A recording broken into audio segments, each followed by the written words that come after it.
Good day everyone, welcome to my channel. So in this video tutorial guys, we will write a program that uses date filter that will display the today's date including the day on the screen using AngularJS. Before we start, I would like to say thank you so much to all my viewers, silent viewers and supporters in my channel. Thank you for watching my videos.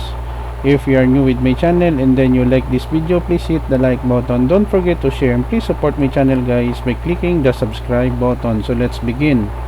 I will put a link in the video description where you can download the complete source code of our tutorial video for today. You may click the notification bell so that you will be notified with my newly uploaded video. So let's begin. So we have here problem number 2. Write a program that uses date filter that will display the today's date including the day on the screen. Solution. So we have here index. We have several comments in HTML.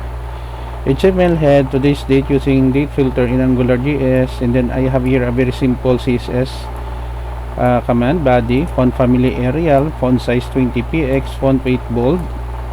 And then I include the AngularJS and the directory, and then today's date, body, div, ng app, date app, ng controller, present data controller, today's date, filtering here to display. In the script here we have dt app, Angular module, date app, and then we have here the dt app controller, present data control, function scope filter, scope present underscore date, filter the date, new date, full date to be displayed. And then we close the script here, body and HTML.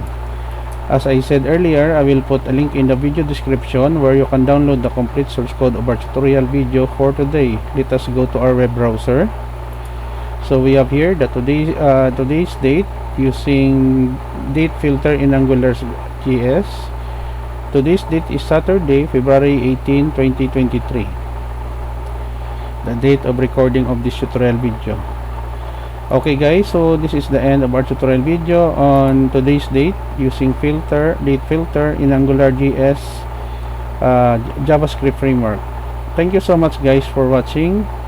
Don't forget to like, share, and please support my channel guys if you are new by clicking the subscribe button.